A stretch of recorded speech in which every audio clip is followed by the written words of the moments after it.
crença que nós temos no poder de Deus? Agora há pouco estava com ele no gabinete e ele falava sobre isso.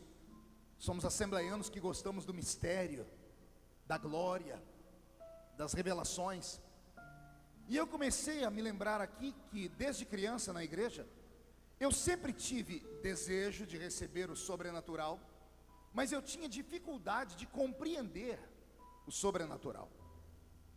Eu tenho quase que certeza que 90% dos crentes que estão aqui não sabem porque falam em línguas quando são batizados com o Espírito Santo. Se você perguntar ao seu irmão por que é que ele fala em línguas, ele vai te dizer: é porque eu senti Deus, eu senti a presença de Deus. E isso não é uma verdade, porque nós não podemos sentir a presença de Deus, porque sem a presença dele nós não existimos. A presença de Deus não oscila. Deus não está aqui e não está depois. Somos templo dele, ele habita aqui. A presença dele está em mim. O que nós sentimos não é a sua presença, é a sua glória. A glória está e daqui a pouco vai embora. A presença não vai embora nunca. Porque se a presença de Deus for embora, nós estamos perdidos. Deus está dentro de você. Deus caminha na rua com você. Deus entra na sua casa com você. Deus participa do almoço com você, do jantar com você. Porque Deus não se aparta de nós. Quem entendeu isso, diga: eu entendi, pastor. A presença de Deus, ela é assim, ó.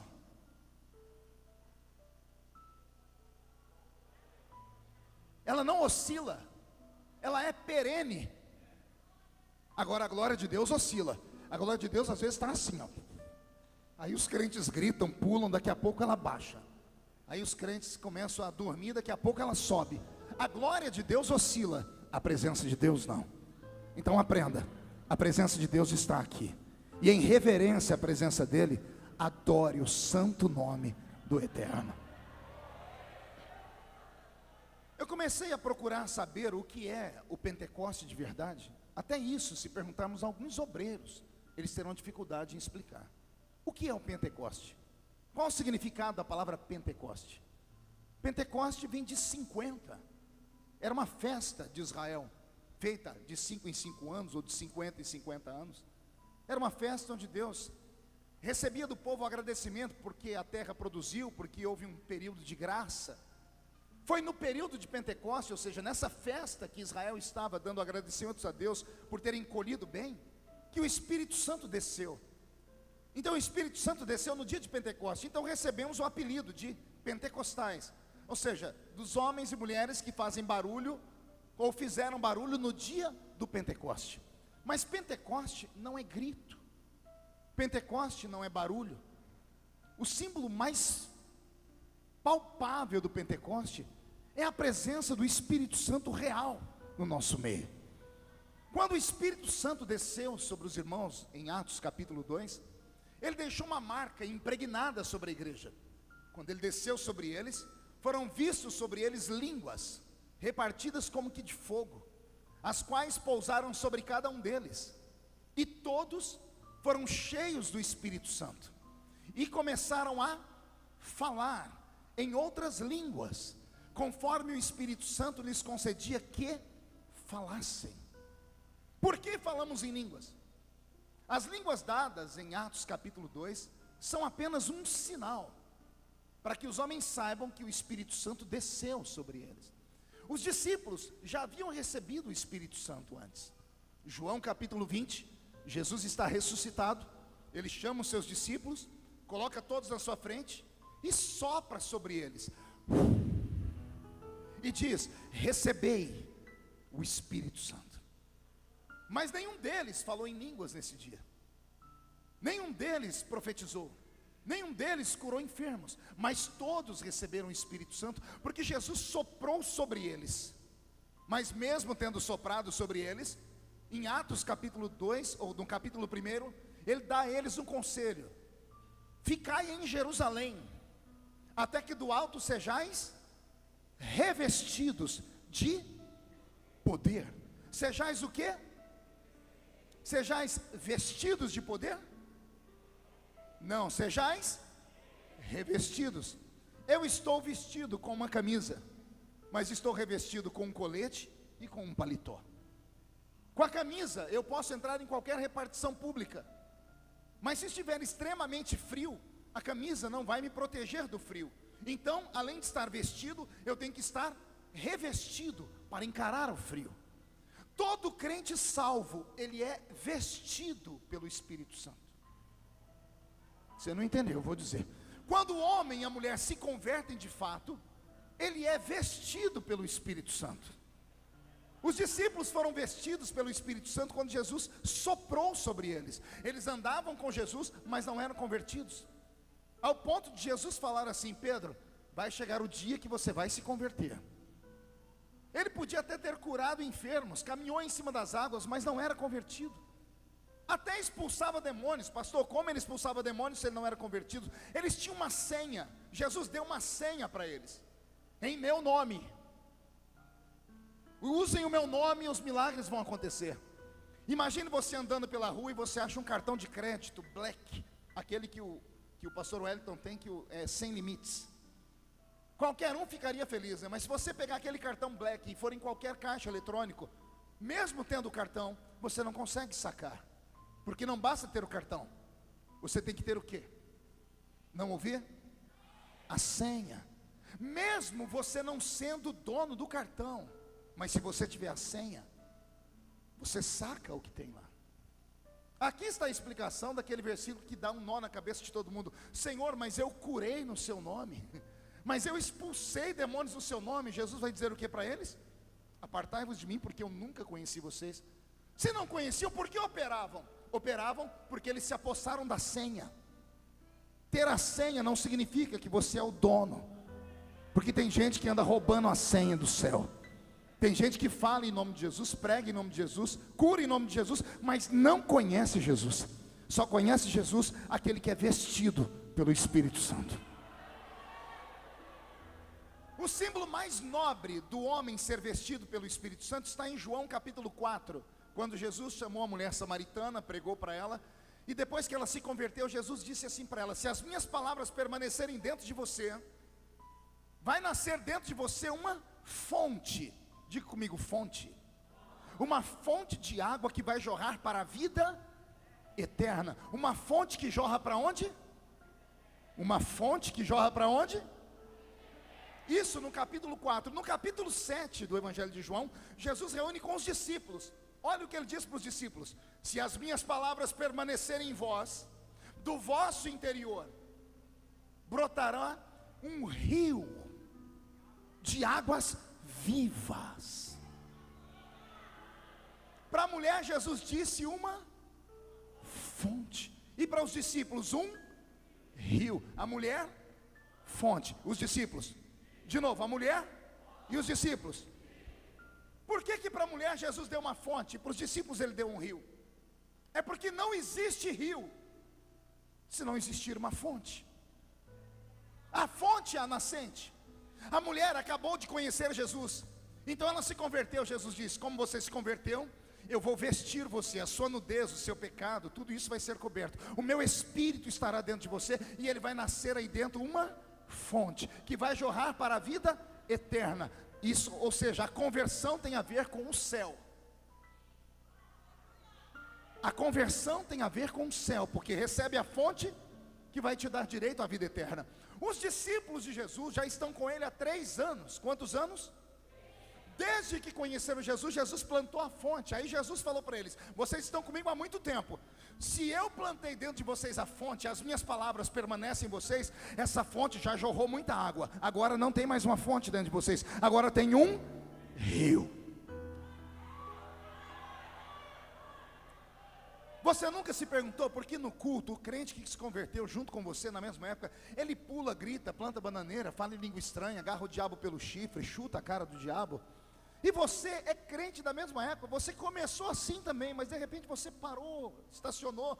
Aí os crentes dão a seguinte ideia: não, pastor, é porque eu amadureci, é porque eu já sou um crente experiente. Conversa para boi dormir. É que a sua fonte foi entulhada. E como ela foi entulhada, ela não pode jorrar. Como ela não jorrou, não houve rio. Você ficou com a fonte para a salvação, mas você não teve a experiência do rio, que por onde ele passa, tudo que está morto vai ressuscitando. Essa é a diferença entre um crente e outro crente. E onde está essa diferença? Essa diferença está exatamente porque nós não somos ensinados como deveríamos ser ensinados acerca do Pentecostes. Vou pedir para o irmão que está rapando ali, querido, diácono, querido, moço que está rapando, chama atenção, ele não está me ouvindo aqui? Léo, querido, obrigado, Léo, isso. Agora se você puder levar esse rodo para fora, eu te agradeço. Ainda fica bravo ainda, crente miserável. Não pode fazer isso, o pastor está pregando. Tem que ter respeito. Volto ao assunto aqui.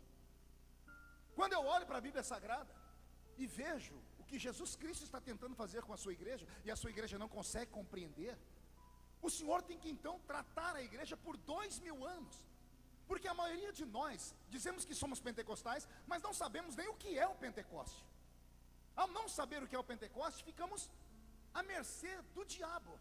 O diabo não respeita engravatadinho. O diabo não respeita crente com anel de formatura. O diabo não respeita crente que obedece tudo que o pastor ou a igreja manda. Mas o diabo é obrigado a respeitar um crente cheio do Espírito Santo. Agora, como é que o crente será cheio do Espírito Santo se ele não compreende o que é isso? A fonte todo salvo tem, porque a fonte é dada aqui dentro. Agora, o rio, ele é um pouco mais profundo, e por ser mais profundo, é uma experiência nova. Todos os discípulos de Jesus receberam a fonte. A maioria deles, depois do Pentecoste, se tornaram um rio fluente, porque além de Jesus ter soprado sobre eles, recebeu o Espírito Santo. Lá em Atos capítulo 2, eles estão dentro de uma igreja orando sem cessar há 10 dias. E 10 dias buscando incessantemente, o céu rachou em dois. E o Espírito Santo agora caiu sobre eles e revestiu eles de poder. Eles estavam vestidos com a salvação, agora eles foram revestidos de poder e autoridade. Todos os que estão aqui, olhem para mim, são vestidos com a salvação. Nem todos ainda foram revestidos com autoridade. E às vezes é isso que mostra a diferença de um crente para outro crente, e porque um é mais crente que o outro, e porque um é mais obediente do que o outro. Porque um diz, eu sou convertido, mas o meu braço não é. Eu sou convertido, mas o meu sangue aqui na minha veia é um sangue bravo demais. Não é questão de conversão, isso não tem a ver com a conversão. Isso tem a ver com o encontro com o Espírito Santo. Quem se encontra com o Espírito Santo, a sua vida nunca mais é a mesma. Pedro, antes do Espírito Santo, já era salvo, mas tinha uma espada na mão para arrancar a orelha de todo mundo. Pedro, depois que ficou cheio do Espírito Santo, foi capaz de, quando pegaram ele, dizer assim, eu não quero ser crucificado como meu mestre, porque eu não sou digno. Me crucifiquem de cabeça para baixo, porque eu sei que sou infinitamente pior do que o meu mestre. Sem o Espírito Santo, Pedro prega 3.000 sermões e ninguém se converte. Depois que o Espírito Santo desce sobre Pedro, ele prega um sermão, e numa única noite, 3.000 pessoas se convertem. Ele prega o segundo sermão, e em 2 cultos, Pedro salta de 3.000 para 8.000 membros. O que é que havia acontecido com ele? Pedro não estava só vestido, ele estava revestido pelo Espírito Santo. Se o que Deus falou ao meu coração quando eu cheguei no hotel é sério, eu não me responsabilizo pelo que vai acontecer na sua vida depois desse culto. Porque tem homens e mulheres que estão aqui, que vão dormir de um jeito hoje, e quando acordarem amanhã, acordarão totalmente transformados, porque o Espírito de Deus tem uma missão a cumprir na sua vida. Não se assuste se Deus começar a ressuscitar dentro de você aqui hoje sonhos de ser um missionário, sonhos de ser um pastor, sonhos de ser um cantor, sonho de fazer a obra. Não dificulte o caminho para Deus se o Espírito Santo começar a despertar em você o desejo de voltar a acreditar nos dons e a buscar os dons, porque Deus não mudou. Ele é o mesmo ontem, hoje e será eternamente o Criador do universo e da terra. Quem pode dar glória a Deus por esta palavra? Eu li a carta de Paulo aos Coríntios. A carta de Paulo aos Coríntios é uma das cartas mais poderosas da Bíblia. Paulo está escrevendo para uma igreja a quem ele ensinou a doutrina do Espírito Santo. Não que ele não tenha ensinado a outras igrejas, mas como Paulo sai de Antioquia com Barnabé e desce até as terras da Grécia, ele se aporta em Corinto. É em Corinto que ele faz a sua base. A cidade de Corinto se tornou uma espécie de laboratório para o apóstolo São Paulo. O apóstolo São Paulo estava iniciando o seu ministério depois de uma temporada de 14 anos abandonado pela igreja. E agora que a oportunidade lhe foi dada, ele entra com a palavra da revelação na igreja. Não vai ser difícil você encontrar na carta de Paulo aos Coríntios, ele encerrando os seus sermões, dizendo assim: o que eu recebi do Senhor, eu também vos ensinei. Paulo faz questão de dizer à igreja de Corinto que tudo que ele aprendeu, ele não aprendeu com a igreja. Ele não aprendeu com Pedro, não aprendeu com os discípulos, até porque a igreja o afastou. Não aceitaram Paulo para estar no ministério, porque Paulo era diferente de todos, e eu não tenho tempo para falar sobre isso aqui. Então Paulo, ele é isolado, e por 14 anos abandonado na cidade de Tarsis, ele precisa que alguém cuide dele. Já que os apóstolos não podem cuidar dele, ele começa uma campanha de oração. E é nesta campanha de oração que Paulo consegue uma chave, e com esta chave ele abre uma porta, e esta porta transporta ele desta terra para um mundo invisível. Entrando neste mundo invisível, Paulo começa a descobrir coisas que nunca ninguém havia lhe falado. E por isso ele continua dizendo: o que eu recebi do Senhor.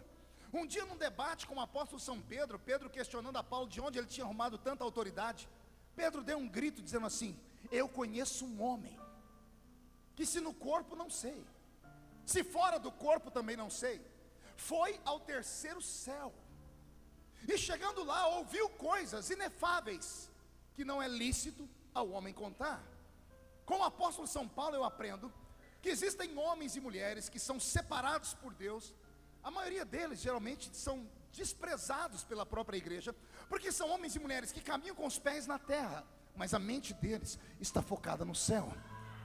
São pessoas, são cidadãos, são seres humanos que caminham entre dois mundos, caminham entre o mundo físico e o mundo espiritual. E os nossos velhos pais da igreja conheciam isso muito mais do que nós. Eu estou aqui falando numa Assembleia de Deus, então eu posso falar. Eu acho que vocês aqui já devem ter lido o livro Diário de um Pioneiro, escrito por Daniel Berg. Alguém já leu esse livro? Ninguém leu, pelo menos um irmão me salvou aqui. Somos assembleianos. O assembleiano que não conhece esse livro, ele precisava conhecer. O fundador da Assembleia de Deus do Brasil escreveu um diário do que aconteceu com ele no início, quando ele chegou em Belém. E ele conta cada experiência naquele livro, que é de arrancar tatu da toca e sabiá do toco. Ele conta histórias ali que os nossos pais, os doutrinadores da igreja, por exemplo, como o saudoso pastor Antônio Gilberto e outros mais, chegaram a questionar. Porque Daniel Berg conta assim na página 75 do livro: eu estava pregando, Daniel Berg minto, Gunnar Vingre, eu estava pregando, Daniel Berg assistindo, Gunnar Vingre pregando, eu pregava e Deus me mostrou um homem no meio da igreja, e o Espírito Santo falou a mim: estenda a mão para ele. Ele disse: quando eu estendei a mão, o homem flutuou no ar.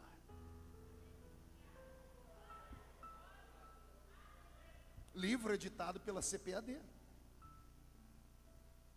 Na página 93 do livro, se não me falha a memória, ele diz: eu estava ministrando em uma igreja e de repente fui tomado por uma alegria e tive uma crise de riso, que eu não me contive. Eu sentei rindo, e as pessoas do meu lado começaram a rir também. O que estava em mim começou a impregnar a todos. Os irmãos caíam no chão e rolavam rindo, e pessoas começaram a colocar enfermidades pela boca. Batismo com o Espírito Santo. Pessoas foram arrebatadas no culto. Eu peguei o livro há pouco tempo agora, numa edição nova. A parte que estava escrito que o homem flutuou, tiraram a palavra flutuar, porque ela é muito mística. Aí colocaram a palavra: o homem foi erguido bem alto do chão, como se fizesse alguma diferença. Eu cresci numa igreja onde os sinais eram tão vivos que a gente ia para o culto na expectativa de algo sobre-humano acontecer. Sentávamos no banquinho de madeira após o belo hino da harpa e ficávamos vendo o que ia acontecer. Nós não tínhamos ouro e prata, mas aquela igreja tinha o levanta e anda. Nós não tínhamos instrumentos bonitos como esse, era só uma sanfona e um pandeiro. E os nossos pregadores eram analfa de pai e beta de mãe. Os nossos profetas tinham só 2 dentes na boca, era o zagueiro e o atacante. Mas quando esses homens e mulheres começavam o culto, a gente começava o culto na terra, mas de repente a gente não estava mais na terra. A gente olhava, a aparência era da terra, era a parede caiada, era o chão de barro, era a mesinha de madeira, mas a atmosfera do ambiente não era terrena. Era algo tão sobre-humano que a gente não via a hora do culto passar. Ninguém abria a boca de sono, ninguém mascava chiclete no culto, ninguém batia papo com ninguém, ninguém levantava para ir a lugar nenhum, porque os crentes sabiam que quando eles entravam naquele pequeno ambiente, aquela casinha de 4 paredes, ali dentro, era uma embaixada do céu na terra. Não, eu vou falar mais forte para ver se alguém entende aqui. Eu estou falando para pessoas estudadas. Aquele pequeno templo não era mais um templo, era uma embaixada do céu na terra. Você sabe o que é uma embaixada? Se você for em Brasília, você vai encontrar a embaixada americana, a embaixada da Austrália, a embaixada do Japão. O que é a embaixada? A embaixada, mesmo sendo um edifício que está geograficamente em um país, por exemplo, você vai em Brasília, você vai encontrar lá a embaixada dos Estados Unidos. O endereço é no Brasil, o espaço geográfico é no Brasil, tudo ali está no Brasil. Mas quando você atravessa o portão para dentro, você não está mais no Brasil. Aquele pedaço é solo americano. Tanto que se um terrorista ou qualquer outra pessoa pedir asilo e entrar ali dentro, a autoridade brasileira não pode entrar lá. Não pode entrar porque aquele pedaço de terra, mesmo estando no Brasil, é solo americano. Recebe esta palavra. Quando você entra por aquela porta, você sai de Bom Jesus. Quando você entra por aquela porta, você sai do estado de Goiás. É por isso que o pregador que faz como salmista, o zelo pela tua casa me consome. Por isso às vezes a gente se torna um pouco chato e agressivo. Mas é porque nós sabemos a dificuldade que é em trazer o céu para a terra. Pregar não é difícil, pregar qualquer um prega. Esses dias eu vi um político pregar lá em Brasília, que arrancou, glória a Deus, até dos nossos pastores. Pregar qualquer um prega, pregar não é difícil. Difícil é colocar o crente em atitude de adorar, é fazer o crente entender onde ele está. Ei, não basta entrar aqui. A nossa reunião começa na igreja, mas ela termina no culto. Ai, pastor, vou aprofundar. A reunião nossa começa na igreja, mas ela não termina na igreja, termina no culto. Entrar na igreja, qualquer um entra. Fizeram até uma piada: por que é que o cachorro entrou na igreja? Que a porta estava aberta, senhor prefeito. Então entrar na igreja não é mérito para ninguém. Tem crente que acha, não, eu estou aqui, o pastor tem que dar glória a Deus que eu estou aqui. Dá glória a Deus uma vírgula. Eu sou pastor de igreja, um dia desse eu saí de um culto, veio um crente daqueles que não tem aqui não, só tem lá na minha igreja. O infeliz chegou perto de mim e disse: senhor pastor, pega leve no culto. Eu falei: pegar leve por quê? O senhor fica reclamando aí da gente mascando chiclete, que a gente fica passando a mão nas costas da esposa da gente. Pastor, isso aqui é família, isso aqui é igreja. Eu disse: aqui não é a casa da mãe Joana, filho. Aqui é a igreja do Senhor, não é a sua, é a igreja do Senhor. Ele diz: mas se o senhor ficar desse jeito, a sua igreja vai ficar vazia, porque os crentes não aguentam, vai todo mundo para as outras igrejas. Eu disse para ele: a porta da rua é serventia da casa, fique à vontade.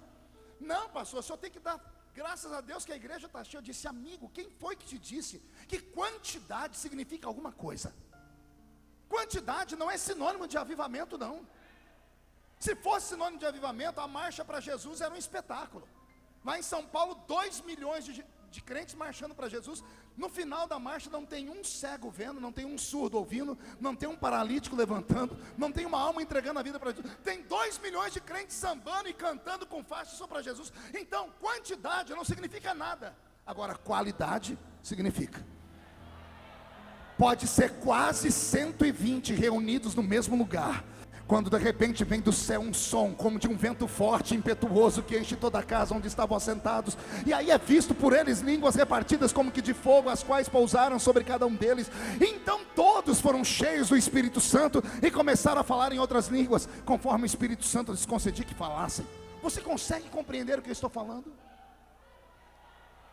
Eu estava pregando agora há pouco no estado do Paraná, num ginásio com 10 mil crentes, um corredor bem no meio assim. E se em igreja é difícil controlar o povo, imagina em ginásio.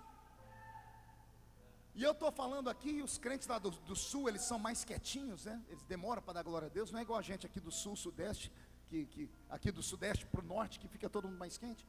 Aí eu estou pregando, e aquele silêncio, de repente um irmão deu um glória a Deus lá atrás, a igreja inteira olhou para trás, né? O ginásio inteiro, aquela cultura nossa. Só que no meio do corredor aqui, olhando para mim, tinha um cachorro, um pet. O infeliz do cachorro estava deitado ali, quietinho, me olhando, igual todo mundo me olhando. Quando deram glória a Deus atrás, todo mundo olhou, o cachorro não olhou também?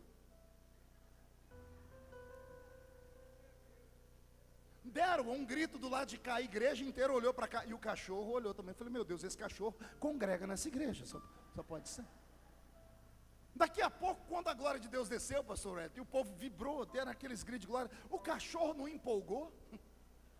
Quando a igreja toda fez barulho, o cachorro fez assim, au!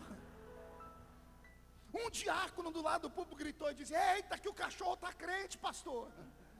E eu estava bravo, eu falei, não está crente não. Ele disse, e ele em vez de ficar quieto, discutiu comigo, está crente sim? Eu disse, não está. Ele disse, o senhor não escutou ele dar glória a Deus? Eu disse, eu escutei ele latir.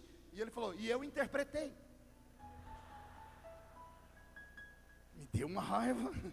Aí eu falei, deixa eu te dar um ensinamento, querido, e serve para toda a igreja.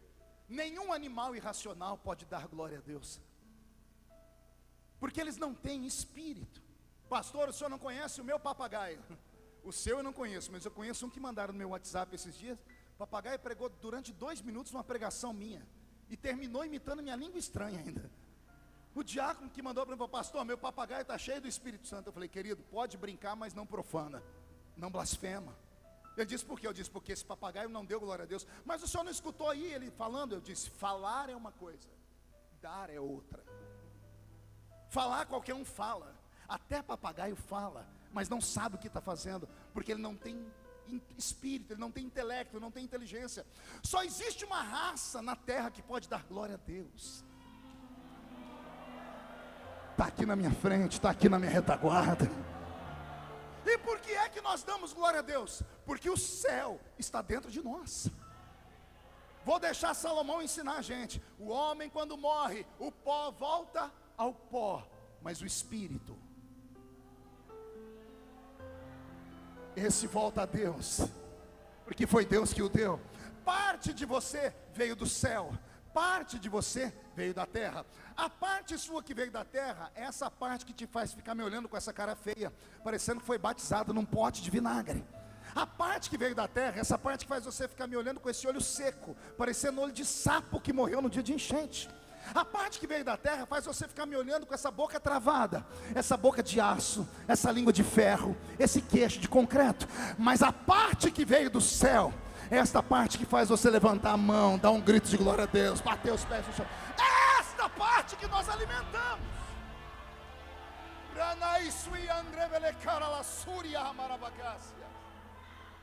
Eu estou sentindo Jesus aqui. Ouça-me. Entrar na igreja qualquer um entra, e não é mérito para ninguém entrar aqui. Eu quero ver você entrar no culto. Vou mais longe. Entrar na igreja qualquer um entra. Eu quero ver você entrar no culto. O culto não está aqui na terra. O apóstolo Paulo ensinou a igreja de Corinto assim, Wellington: quando vocês se ajuntam, só tem um lugar, na igreja. Juntou 2 crentes, já virou igreja. Quando vocês se ajuntam, nada acontece. Mas se vocês se ajuntam, e uns têm salmos, e outros têm testemunhos, aí Paulo diz, aí vocês saem da terra e entram nas regiões celestiais. Onde é que se dá o batismo com o Espírito Santo? Quando é que acontece a palavra da profecia? Quando é que Jesus toma alguém para interpretar línguas? Quando esses homens e mulheres não estão mais na terra. Quando eles saem da terra e começam a caminhar pelo jardim de Deus, que eu chamo de regiões celestiais. Há um jardim espiritual paralelo a esse mundo nosso, mas só pode perceber quem é espiritual. Só pode perceber quem treina o seu homem espiritual. Só pode perceber quem tem fome e sede daquilo que é espiritual. Por que é que os nossos pais de antigamente viam isso? Porque eles sabiam que era culto, sabiam respeitar a autoridade. Eu me lembro, eu na roça, o pastor chegando, a gente da roça pobre, ia sentar, tinha uns costumes esquisitos, a gente sentava com o pé em cima do banco. O pastor chegou e falou assim: tira o pé daí, menino. Na hora, eu nem questionei, era o pastor falando, era o homem de Deus falando, era a boca de Deus falando. Entrávamos no culto com reverência. Ninguém vendia carro durante o culto, ninguém ficava batendo papo com o outro na hora do culto. A gente tinha medo de chegar no culto e o culto já ter começado. A parte mais linda do culto era quando a gente chegava e tinha que sair pulando os irmãos assim para ir para o banquinho da gente orar. E quer ver ficar bonito? Era quando terminava a oração com a voz do nosso pastor cantando assim: em fervente oração tens o meu coração. Quando isto acontecia, o céu se misturava com a terra. Então o Espírito Santo tinha liberdade para tocar, para batizar, para curar, para entregar dons. Hoje nós não temos mais essa habilidade. Nós entramos na igreja como se estivéssemos entrando em um cinema. Entramos na igreja como se estivéssemos entrando em um teatro. Vamos assistir o pastor como se fôssemos assistir um showman. E isto aqui não é um palco. Isto aqui não é um picadeiro. Isto aí não é um teatro nem um cinema. Isto aqui é um quartel-general. O Eterno está aqui. O Senhor te trouxe aqui para te revestir de poder. Mas como é que Ele pode te revestir de poder se você sequer se liga nele? Se a nossa atenção é tomada por pessoas que estão na igreja, mas não estão no culto. Pessoas que não têm respeito por si próprias, com quem está assistindo o culto. Tente caminhar na frente de um juiz de direito. Vai lá no Supremo Tribunal Federal, enquanto alguém está falando alguma coisa. Tente entrar na frente de um juiz para você ver o que acontece. Chegue na frente de uma autoridade, mascando chiclete.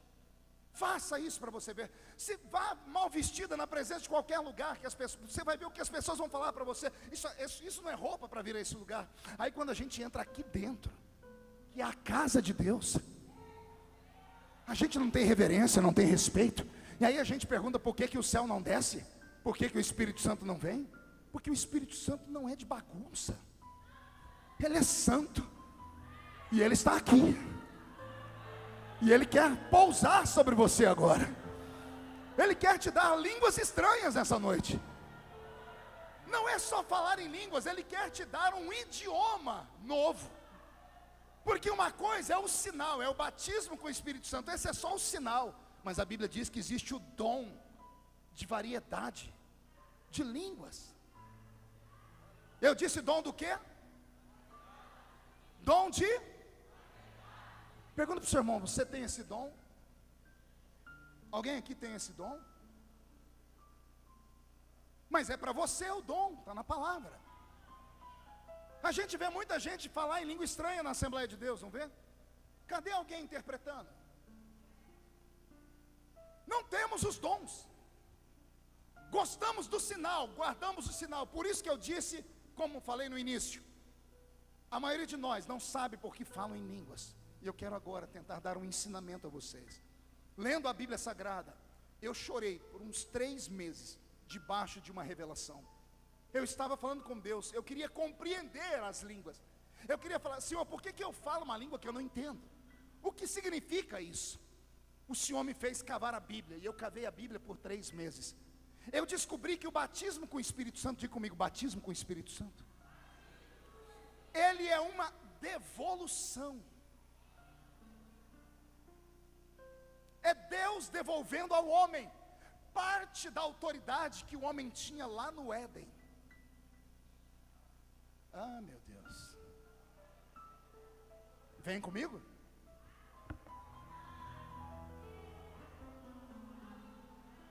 Eu disse que o batismo com o Espírito Santo é uma devolução de parte da autoridade que Adão tinha no Éden. Eu estou falando de Adão. Quem eu falei? Pergunta para o seu irmão: conhece Adão? Pergunte assim para o seu irmão: Adão era homem? Sim ou não? Ele era homem igual a gente? Você tem certeza?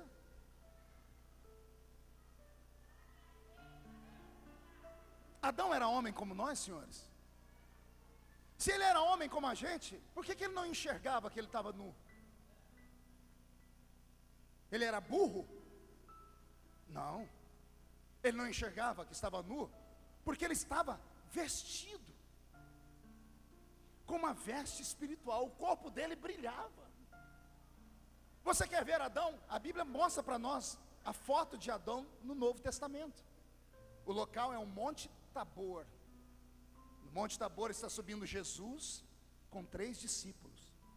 Quando Jesus está no alto do Monte Tabor, ele disse para os discípulos: fiquem aqui, não se assustem. Ao se afastar, a Bíblia diz que o corpo de Jesus começou a resplandecer, e Jesus brilhou como o sol. Ele não se transformou em Deus, porque ele era Deus. A carne dele, o homem, brilhou, ao ponto de quase cegar a vista dos discípulos. Aquele era o corpo que Adão tinha lá no Éden. Por isso que a Bíblia chama Jesus de o segundo Adão. Pelo primeiro Adão, o pecado entrou no mundo, pelo primeiro homem, mas através do segundo homem veio o perdão dos nossos pecados. Adão não era um homem como a gente. Eu provo para vocês, Adão podia morrer se não tivesse pecado? Sim ou não, igreja? Se ele não tivesse pecado, ele estava vivo até hoje? Quer dizer que Adão era imortal. Se Adão era imortal, ele podia respirar debaixo d'água?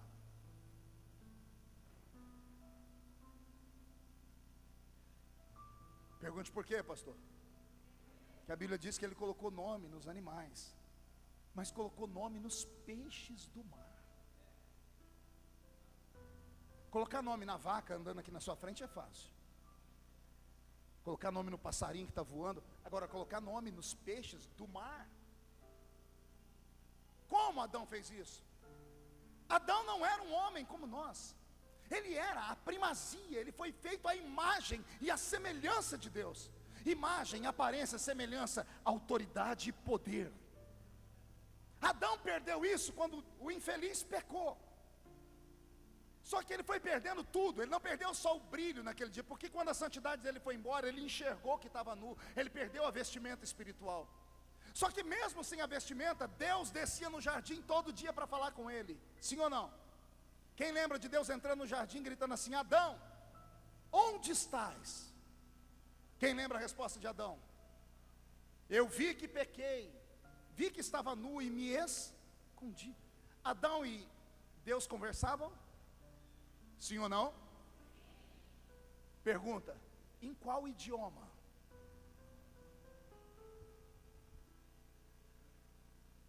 Vamos lá, pastores, me ajudem aí. Qual era a língua do homem no Éden? Já pensaram nisso? Qual era o idioma do homem no Éden? Se você pegar a enciclopédia Barça no Google, vai dizer assim: o Homo sapiens, que é o homem, que somos nós, que a ciência diz que houve antes de nós, o Neandertal, o Australopithecus, o homem das cavernas, não sabiam conversar, eram grunhidos, andavam de 4. O Homo sapiens, que é o homem erectus, que somos nós, o homem inteligente, aprende a conversar. A ciência diz que o primeiro idioma da Terra foi a língua sumeriana, porque o mundo nasce lá na Suméria. Mas isso é balela, porque nós cremos na criação e não na evolução. Eu creio que Deus fez o homem do pó da terra. Quem crê assim? Se Deus fez o homem do pó da terra, Deus fez o homem à sua imagem, conforme a sua. Deus fala com Adão, em qual idioma? O idioma do céu, porque Deus é do céu. Deus já conversava com seres inteligentes, que são os anjos, daí línguas angelicais. Aí Deus faz um homem e vai conversar com esse homem. Adão é filho de Deus, sim ou não? O filho do pai fala o idioma do seu pai. Adão falava com Deus no idioma do céu. Adão falava na língua que nós chamamos de tal língua dos anjos. Era uma língua que não tinha ninguém para separar, não precisava de secretário, não precisava de ninguém, era um papo reto entre Adão e Deus. Só que o homem foi se afastando de Deus ao ponto de um dia Deus ficar com tanta ira, que ele disse para Noé: o meu espírito não ficará para sempre com o homem. Ele está dizendo: eu vou tirar ele da terra. O que faz o homem falar comigo, me entender, é o espírito que está dentro dele. Eu vou tirar esse espírito da terra. Quando chegamos na Torre de Babel, a ira de Deus, a cólera de Deus imperga. Deus olha do céu, chama a Trindade e dá um grito: eia, desçamos e confundamos a língua dos homens. A palavra confundamos significa tiremos dele a habilidade de falar conosco, no nosso idioma. Na Torre de Babel, Deus se desligou da raça humana e tirou tudo que tinha do céu de dentro do homem. O homem não fala mais a língua do céu. Deus deu línguas humanas ali na Torre de Babel. Ali nascem as línguas antigas, o aramaico e outras línguas mais. É ali que nasce isso. Deus não quer mais falar com o homem. Deus não quer que o homem o entenda mais. E Deus também não quer mais entender o homem. É aí que começa um processo da salvação nascer. A Bíblia diz: o Cordeiro foi morto antes da fundação do mundo. Jesus começa a interceder no céu. E Deus começa a ficar com o coração mais tranquilo. E Deus começa a ver que o homem precisa do Espírito Santo. Então no Velho Testamento Deus escolhe 3 grupos de homens para receber o Espírito Santo: reis, sacerdotes e profetas. E cada um deles fica cheio do Espírito Santo. Deus vai ficando feliz. Deus então levanta a nação de Israel para ser a sua nação. A nação de Israel vem de 12 tribos. Das 12 tribos, Deus escolhe uma tribo para ser especial, que é a tribo dos levitas. A tribo dos levitas é a tribo que vai dar para Israel os sacerdotes, sumos sacerdotes. Somente um sumo sacerdote, uma vez por ano, entrava no Santo dos Santos para quê? Para falar com Deus. Deus não falava com mais ninguém. Deus tirou sua língua da terra. Ele só se revelava a um homem, o sumo sacerdote. É por isso que quando Jesus morre na cruz, aleluia, a primeira coisa que acontece, a Bíblia diz: e o véu do templo rasgou-se de alto a baixo. Deus rasgou o que separava e disse: a partir de agora não precisa mais sacerdote, nem sumo sacerdote para falar comigo. Eu vou devolver para o homem a língua do céu. O homem vai poder falar comigo de novo na língua do céu. E aí o que é que Jesus faz? Ficai em Jerusalém, até que do alto sejais revestidos de poder. E qual é o poder que cai sobre eles? Línguas, repartidas como que de fogo, as quais pousaram sobre cada um deles. E todos começaram a falar em outras línguas, conforme o Espírito Santo lhes concedia que falassem. O texto que eu li aqui no livro de Coríntios me dá arrepio. Capítulo 14. Olha o que é que o apóstolo São Paulo está dizendo aqui à igreja de Corinto. Aquele que fala em línguas não fala a homens, senão a Deus, visto que ninguém o entende. Agora vem a parte mais bonita. E em espírito. Em espírito fala mistérios.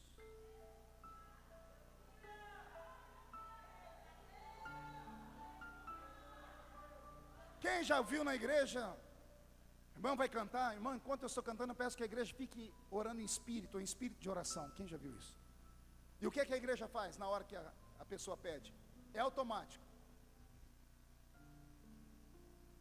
O que você está fazendo, irmão? Estou orando em espírito. Está nada. Você está orando em silêncio. Orar em espírito não é isso. Está aqui, ó. Pois quem fala em outra língua não fala a homem, senão a Deus, visto que ninguém o entende. E em espírito. Em espírito fala mistérios. Porque se eu orar em outra língua, o meu espírito fica sem entendimento. Eu não entendo que eu falo em línguas. Mas Paulo diz: se eu orar em línguas, o meu espírito ora bem. Pergunte: por que ora bem? Só fala se todo mundo perguntar. Por gentileza, pastor, pode me ajudar aqui? Fique aqui do meu lado, olhando para o povo. Aqui está o Senhor, e eu sou crente. Quando eu falo em línguas com Deus, eu não falo assim: Deus, eu preciso de um milagre. Porque se eu falar alto assim, todos vão ouvir o que eu estou falando e vão entender. Falar em línguas é você sair da terra, ir lá no trono, ir aqui no ouvido de Deus e cochichar com Deus.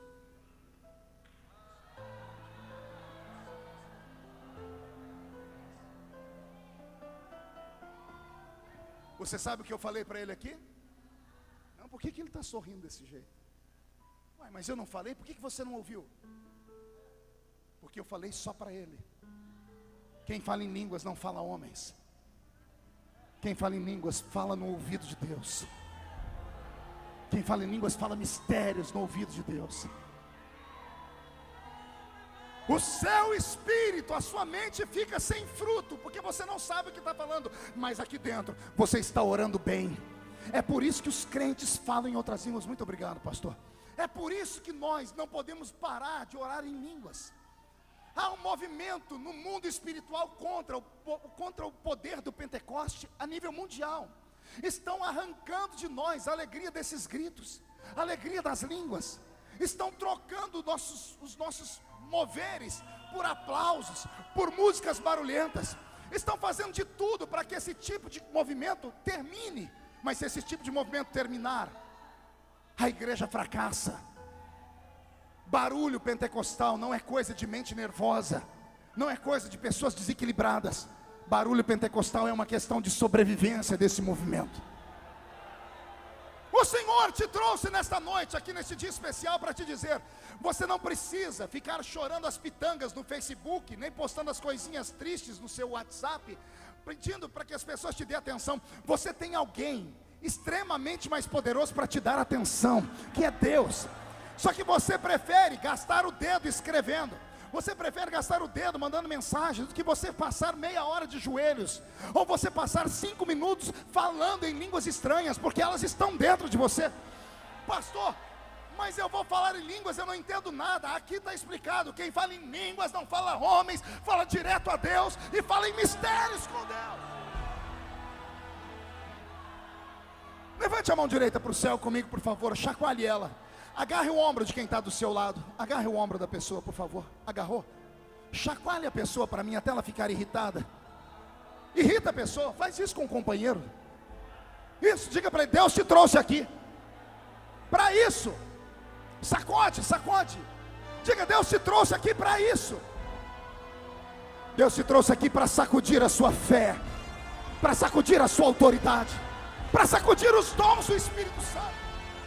Deus te trouxe aqui para sacudir o seu ministério.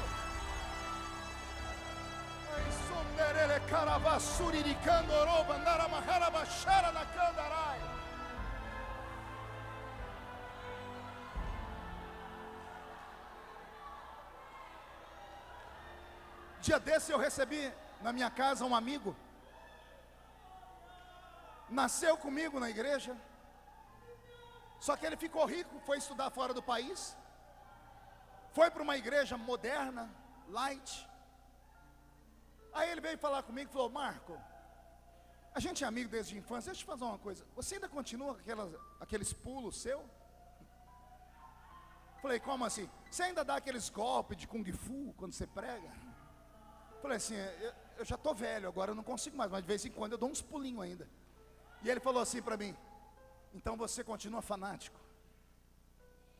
Me deu uma raiva. Eu falei: eu sou fanático por quê? Porque eu grito e pulo na igreja? Ele disse: sim. Eu falei para ele: amigo, eu conheço a sua vida, eu acompanho suas redes sociais, eu vi você o ano passado lá na Copa da Rússia, eu vi suas fotos lá, você com um chapéu de palhaço na cabeça, todo enfeitado, com uma placa dizendo: Galvão, filma eu aqui. Eu vi a sua manifestação quando o Brasil fez um gol, você pulando, dando beijo na boca do outro rapaz que estava do seu lado. E eu vi a sua reação quando o nosso Brasil perdeu, você xingando todo mundo, mandando todo mundo para aqueles lugares, aqueles palavrões horríveis. E tudo isso porque 22 homens com a perna rapada estão correndo atrás de uma bola. E você vem falar que eu sou fanático, porque estou numa igreja pentecostal e grito glória a Deus. Pelo menos a minha igreja nunca perdeu nenhuma partida. Eu estava agora em Brasília, senhor prefeito, em novembro do ano passado. Fizemos uma reunião ali, chamamos alguns desembargadores, só gente da alta patente. E eu estava passando por uma luta, né? Sofro mais do que sovaco de aleijado, vocês me acompanham. E como eu sofro muito, eu tenho que recarregar minha bateria. Eu sou crente de oração em monte. Não sei se vocês têm essa cultura aqui. Eu subo o alto da montanha para orar, porque lá eu me recarrego. Não me pergunte por quê, eu faço isso desde criança. E eu estava muito sensível. E aí o líder da reunião disse assim: pastor, só pode fazer uma oração? Eu falei: posso. Levantei as mãos e comecei a orar, mas eu esqueci que eu estava no parlamento. Eu encarnei um crente do monte. E eu dei um grito. E entrei no mistério. O Senhor me tomou em línguas. Eu bati os pés no chão. Daqui a pouco eu senti uma cotovelada aqui. Eu parei, olhei. O pastor, que é deputado também, que mandou eu parar. Eu falei, o que foi? Ele falou, o que você está fazendo? Eu disse, eu estou orando. Ele disse, mas você não está orando não, você está falando em línguas. Eu disse, mas línguas é oração. Ele, mas aqui não é o lugar. Eu disse, mandou orar, orar é orar em qualquer lugar. Terminou a reunião, ele me chamou num canto com mais uns 5 para fazer. Um pente fino em mim. Disse, Marco, você não é mais o menino da Vila Tatu, não. Você não é mais o filho da dona Lúcia, mãe solteira, não. Você agora é um deputado federal, já na época eu tinha 2 mandatos apenas. Você é um homem que fala 3 idiomas, você escreveu 20 livros, você é uma pessoa intelectual, você vai para os programas de TV e deixa os jornalistas tudo de boca aberta. E por que você também aqui não pode ser essa pessoa intelectual? Tem que parar com esse negócio de pular e gritar. Eu olhei para a cara dele, dei de dedo no nariz dele e disse assim, amigo, eu só cheguei onde cheguei por causa do grito. Eu só cheguei onde cheguei porque eu pulo. Porque se eu não pulasse, não gritasse, eu não tinha conquistado o coração de Deus. Esse sou eu não posso negar as minhas origens. Você está entendendo, assembleiano? Você pode ser para frente, mas não pode deixar Jesus para trás. Você pode ser moderno, você só não precisa ser mundano. Você pode ser uma pessoa descolada, mas quando o Espírito Santo chegar, pede licença para quem está do seu lado e baila com ele, dança com ele, deixa ele te tomar.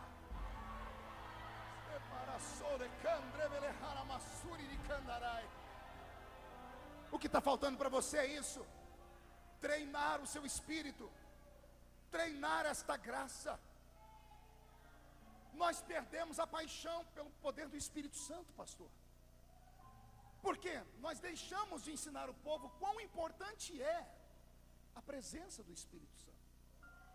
Quão importante é você estar revestido. Escute, lembra que eu disse sobre a mulher? A fonte tem a ver com a salvação, o rio não. Para ser salvo, basta se converter. Para receber o Espírito Santo é outra história. Imagine você numa loja para comprar um carro zero. Tem 2 carros, você olha de longe, são iguais, mas o vendedor vai falar, esse aqui custa tanto e esse aqui custa tanto. Aí você pergunta, por que esse aqui custa mais caro? Ele vai dizer, é que esse aqui, ele tem uns opcionais. O opcional faz ficar mais caro, porque o opcional deixa o carro mais luxuoso. Você pode ser 2 tipos de crente. Esse que está me vendo aí agora, sentado, que não abre a boca para nada, mascando chiclete, está com a mão no queixo, olhando para o céu, filosofando, dizendo, to be or not to be, that's the question. Isso te dá o direito de ir para o céu, porque a salvação não tem a ver com poder, nem com glória, nem com manifestação. Salvação é um presente. Ou você pode ser um crente maluco, como os nossos pais eram. E o que eu ganho sendo maluco, pastor? Você vai começar a ver o que ninguém viu. Você vai começar a ouvir o que ninguém ouviu. Você vai começar a sentir o que ninguém sentiu. Recebendo tais poderes, o diabo se curvará diante de você. As enfermidades fugirão de você. Onde a planta do seu pé pisar, o Senhor te dará por herança. Você deixará de ser uma pessoa comum para ser uma pessoa fluente. O Senhor te encherá de dons. O batismo com o Espírito Santo é a chave que abre a porta onde estão os dons espirituais. Consegue entender isso? Você já tem a chave. Quantos aqui são batizados com o Espírito Santo? Levante a mão. Quem fala em línguas? Não, eu vou perguntar de novo. Calma aí, abaixa a mão. Eu acho que eu estou enganado. Quem aqui fala em línguas é batizado com o Espírito Santo? Deixa eu ver. E por que você está em silêncio até agora? Ah, pastor, eu só falo em línguas quando eu sinto. O que o crente tem que sentir para falar em línguas? O idioma é dado a você. As línguas estão dentro da sua mente, porque Deus te deu elas. Você pode falar elas a qualquer hora, a qualquer momento, em qualquer circunstância. Você pode andar pelas ruas orando em línguas. Você pode entrar dentro do carro orando em línguas. Você pode meditar orando em línguas, porque as línguas estão dentro de você. É um treino. Por que é que você fala meia dúzia de palavras só há 30 anos? Porque você não treina. Ah, pastor, eu só falo pá, pá, pá. É claro, você não treina. Deixa o Espírito fluir. Deixa ele se mover dentro de você. Solte as suas línguas e você vai começar a ver o céu pelo lado de dentro. Eu estava pregando numa Assembleia de Deus em São Paulo. A igreja dava 2 dessa. Pense num culto difícil. Eu preguei 20 minutos. Quando eu parava de pregar, eu só escutava 2 barulhos na igreja. O primeiro era do meu pulmão. E o segundo era os mosquitos que voavam. Eu engoli 2. No meio do culto, lá atrás, chegou um pessoal atrasado, pastor. E sentaram lá atrás, eram uns 5, 6. Quando eu dei uma palavra de efeito, aquele grupo que chegou atrasado ficaram em pé e disseram, glória a Deus. E a igreja inteira olhou para trás. Eles sentaram, porque todo mundo fica com vergonha. E eu falei, Jesus, será que eles são dos meus? Eu dei outra palavra e eles de novo, glória a Deus. Aí agora a igreja olhou para trás, mas eles não se deram por vencido. Daqui a pouco, eles começaram a dar glória a Deus e a pular, falar em línguas. Foi um mover tão grande, foi algo tão sobrenatural, que a igreja inteira foi incendiada. Terminou o culto, eles vieram perto de mim, um monte de gente, pastor, o senhor pode assinar aqui meu livro? Eu disse, deixa esse pessoal chegar aqui na frente primeiro. Aí veio um grupo. Eu falei, é para assinar para quem? Deram o nome deles, eu disse, vocês são de onde? Falei, nós somos daqui da cidade mesmo. Eu falei, eu vou estar pregando numa cidade aqui do lado, amanhã. Vocês têm compromisso? Eu, por quê? Eu queria que vocês fossem lá no culto. Vocês me ajudar, uma torcida organizada ajuda a gente, né? Você promete que não vai se escandalizar? O líder deles disse assim, pastor, vai depender do nosso padre.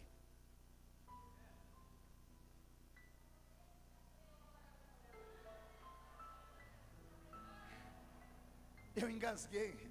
Eu falei, desculpa, como é que é? Vai depender do nosso padre. Eu falei, padre? Nós somos ali da paróquia Cristo Rei. Somos do grupo de oração. Somos do movimento carismático. Aí um já disse, mas é carismático de verdade, pastor. Não é daqueles que o senhor já falou nas suas fitas não, que fica botando fita para copiar. Nosso grupo fomos batizados com o Espírito Santo ouvindo o seu DVD. Eu falei, vocês são em quantos? Nós somos em 200. E eu falei, por que vocês não ficam aqui? Ele falou assim para mim, não pastor, aqui vocês já têm o Espírito Santo. A gente vem aqui buscar para levar para lá. E eu fiquei com vergonha. Porque eles estavam em uma igreja para buscar o poder de Deus. E eles davam, se soltavam. E os nossos crentes não. Eles falaram para mim, pastor, nós já pedimos para a nossa diocese fazer o nosso batismo por imersão. E Maria para nós é só a mãe de Jesus. Por isso nós vamos ficar e promover um avivamento no meio da igreja católica romana. Quando eu terminei aquilo, eu falei, meu Deus, o que eu estou vendo aqui? O Senhor disse para mim, você está vendo se cumprir Joel 2:28. Nos últimos dias, derramarei do meu espírito sobre toda a carne. Vossos filhos e vossas filhas profetizarão. Vossos jovens terão visões. E os vossos velhos sonharão sonhos. Naqueles dias, diz o Senhor, derramarei do meu espírito sobre os que estão perto e os que estão longe. E todo olho me verá. Ei, igreja viva, olhe para mim. Se nós queremos um mundo diferente, se nós queremos um tempo diferente, precisamos voltar aos marcos do passado. Você não se assusta viver no país que tem 88% de brasileiros que se dizem cristãos, 40 milhões de evangélicos, desses 25 milhões são pentecostais. E o Brasil, com o maior número de pentecostais do mundo, o maior número de cristãos do mundo, é o país mais corrupto do mundo, é o país que mais mata bebês do mundo, 1 milhão de abortos por ano. É um país que tem uma geração inteira dado às drogas. Você sabia que se somar todos os drogados do mundo, não dão a metade dos drogados do Brasil? Sabiam disso? Vou falar de novo. Se somar os drogados do mundo inteiro, não dão a metade do número de drogados que que temos no Brasil. O número de prostituição que existe no Brasil. O Brasil é paraíso de prostituição infantil. Gringos europeus vêm para o Brasil para dormir com nossas crianças de 8, 9, 10 anos. E é o país mais cristão do mundo. É o país que tem a Assembleia de Deus, que é a maior igreja pentecostal do mundo. Aí eu pergunto para vocês, que poder é esse que nós temos? Que a gente não transforma nem o nosso país, a gente não transforma nem o nosso bairro, a gente não consegue transformar nem a nossa casa, nós não conseguimos mudar nem a nossa vida. Falamos que vamos para o céu, só se for o céu da boca da onça. Falamos que temos o Espírito Santo e maltratamos o irmão, e ignoramos tudo. Falamos que queremos o quê? Se a nossa língua é maior que a da minha gravata. Somos aquele tipo de ser humanos assim. Você abre um lençol branco de 3x3, só que o lençol tem uma pintinha preta. Aí você põe na frente do crente, o que é que você está vendo? Ele diz, estou vendo a pintinha preta. Ninguém vê o lençol branco, só olhamos as coisas ruins. Possivelmente, depois de tudo que eu preguei aqui, no final alguém vai falar, o pastor puxou a orelha daquele rapaz que estava rapando ali. Não vão lembrar uma única palavra do que eu preguei, porque o nosso espírito está treinado para murmuração. E por isso, o diabo anda congregando conosco. Você, há quanto tempo não vê alguém cair endemoniado dentro da igreja? Vai, assembleiana. Quanto tempo faz que não se manifesta um demônio no culto?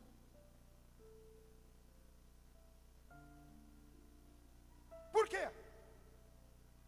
Estamos tão santos assim que ninguém mais cai endemoniado? Porque no começo, quando eu era criança, todo culto caía gente endemoniada. Mas não é que a pessoa caiu porque queria, não. A pessoa vinha com demônios dentro dela e sentava no culto, só que o irmão do lado estava em jejum, o do outro lado estava vindo de uma campanha de oração. A de cá fez um voto com Deus. O que estava aqui estava em santidade.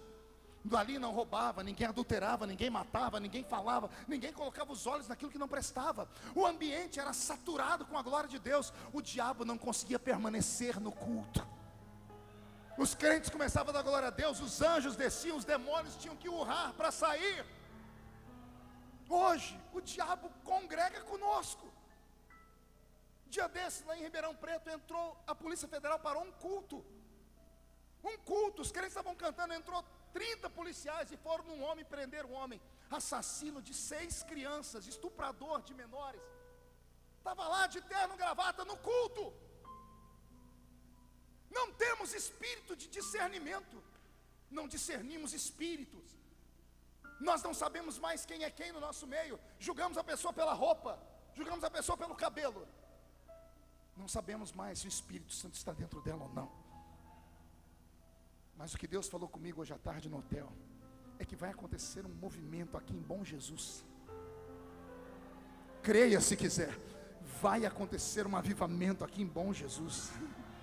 Creia se quiser. Não vai começar em uma igreja, serão nas igrejas. Porque o Senhor vai levantar os remanescentes.